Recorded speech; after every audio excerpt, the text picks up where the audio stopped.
नमस्कार दोस्तों, नया साल 2026 सिर्फ एक नई तारीख नहीं है, बल्कि इसके साथ आने वाले कई बड़े नियम आपकी जेब, बैंक अकाउंट और रोजमर्रा की जिंदगी को ये सीधे प्रभावित करेंगे।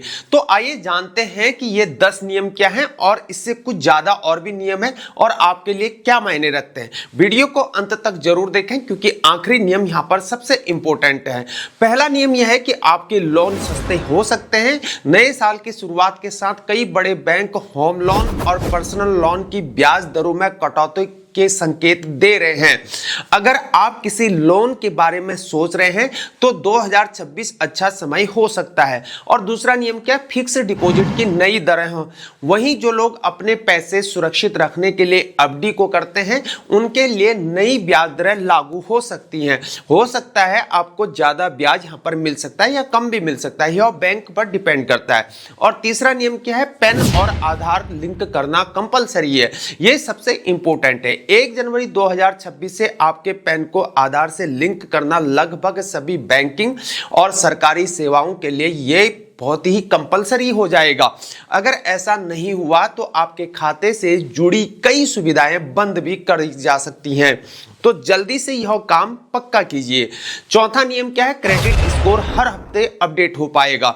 अब तक आपका क्रेडिट स्कोर महीने में एक बार अपडेट होता था, लेकिन 2026 से यह हर हफ्ते अपडेट होगा। इसका मतलब क्या है? अगर आप समय पर अपनी ईएमआई को भरते हैं तो आपका स्कोर तेजी से बेहतर होगा और बैंक आपको तेजी से लोन भी दे सकेंगे।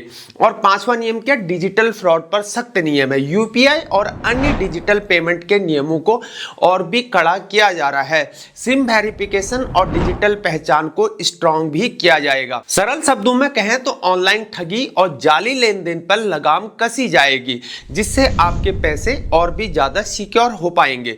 छठा नियम क्या है? बच्चों के लिए सोशल मीडिया पर सख्त नियम बनेंगे। सरकार 16 साल से कम उम्र के बच्चों के लिए सोशल मीडिया प्लेटफॉर्म पर कड़े नियम लागू करने की तैयारी किए जा रही है। उम्र की जांच और पेरेंटल कंट्रोल जैसे फीचर यहां पर कंपलसरी किए जा सकते हैं। और ये बदलाव बच्चों को ऑनलाइन नुकसान से बचाने के लिए किया जा रहा है। और सातवां नियम क्या है? सातवां नियम, कुछ शहरों में पुरानी गाड़ियों पर प्रतिबंध लगाया जा सकता है प्रदूषण कम करने के लिए। कुछ बड़े शहरों में पुरानी या कॉमर्शियल पेट्रोल डीजल गाड़ियों पर भी नई पाबंदियां लग सकती हैं।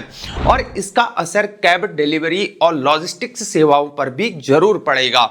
तो अगर आप ड्राइवर हैं या इन सेवाओं का अगर आप इस्तेमाल करते हैं तो इस बदलाव को जरूर ध्यान में रखें। और आठवां नियम क्या है? किसानों के लिए नई आवश्यकताओं की बात की गई है।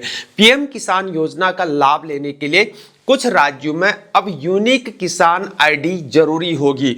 और इसके अलावा फसल बीमा योजना के तहत जंगली जानवरों से हुए नुकसान को तय समय में रिपोर्ट करने पर बीमा कवर मिल पाएगा।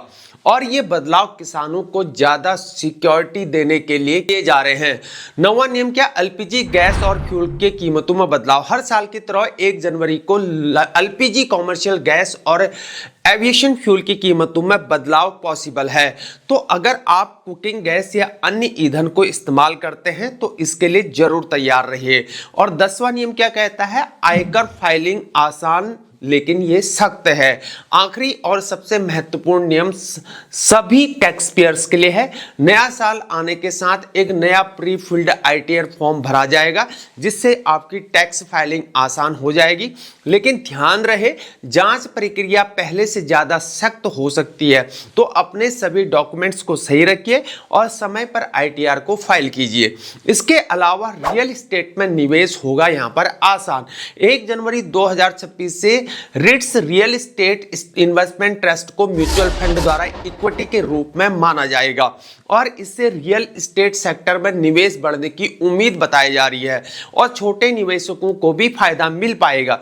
सीएनजी और पीएनजी के दाम कम हो पाएंगे। 1 जनवरी 2026 से केंद्र सरकार द्वारा टैक्स व्यवस्था में बदलाव किया जा रहा है। जोन सिस्टम में बदलाव के कारण सीएनजी और पीएनजी की कीमतें कम भी हो सकती हैं। इससे वाहन चलाने वालों और घरेलू गैस इस्तेमाल करने वालों को राहत मिल सकेगी। सरकारी स्कूलों में डिजिटल अटेंडेंस की बात हो रही है। 2026 से कई राज्यों में सरकारी स्कूलों में टैब के जरिए डिजिटल हाजिरी को दर्ज किया जाएगा।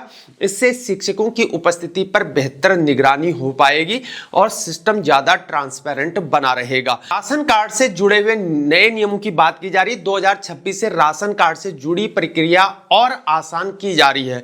अब राशन कार्ड के लिए ऑनलाइन आवेदन की सुविधा शुरू हो चुकी है। इससे खासकर ग्रामीण इलाकों और किसानों को राहत मिल पाएगी। लोगों को अब सरकारी दफ्तरों के चक्कर नहीं लगाने पड़ेंगे और घर बैठे ही आवेदन को कर सकेंगे। अगर किसी व्यक्ति ने 31 दिसंबर से पहले राशन कार्ड की ई-केवाईसी पूरा नहीं किया है तो आपको 1 जनवरी से राशन मिलना बंद हो सकता है। इसलिए आप आज ही मोबाइल के जरिए अपना राशन कार्ड का ई-केवाईसी जरूर पूरा करें। अब बात होगी 8वें वेतन आयोग की। केंद्र सरकार के कर्मचारियों के लिए बड़ी खुशखबरी यहां पर हो सकती है। उम्मीद यह है कि 8वें वेतन आयोग की सिफारिशें 1 जनवरी 2026 से ही लागू होंगी। अगर घोषणा में देरी होती है तब भी कर्मचारियों को पिछली तारीख से फायदा यानी कि एरियर मिल सकता है। फिटमेंट फैक्टर बदलने से बेसिक सैलरी और पेंशन में अच्छी बढ़ोतरी पॉसिबल बताई जा रही है। तो मेरे दोस्तों, ये थे 2026 के महत्वपूर्ण नियम जो आपकी जेब और रोजमर्रा की जिंदगी को ये प्रभावित करेंगे। मुझे आशा है कि यह जानकारी आपके लिए उपयोगी साबित हुई होगी। अगर आपको यह वीडियो या जानकारी अगर आपको पसंद आई तो प्लीज़ इस वीडियो को लाइक करें, शेयर करें, कमेंट्स करें और हमारे चैनल को जरूर सब्सक्राइब करें ताकि आपको ऐसी और महत्वपूर्ण जानकारी मिलती रहे। धन्यवाद मेरे दोस्तों, मिलते हैं अन्य रिपोर्ट के साथ। तब तक के लिए जय हिंद, भारत माता की जय।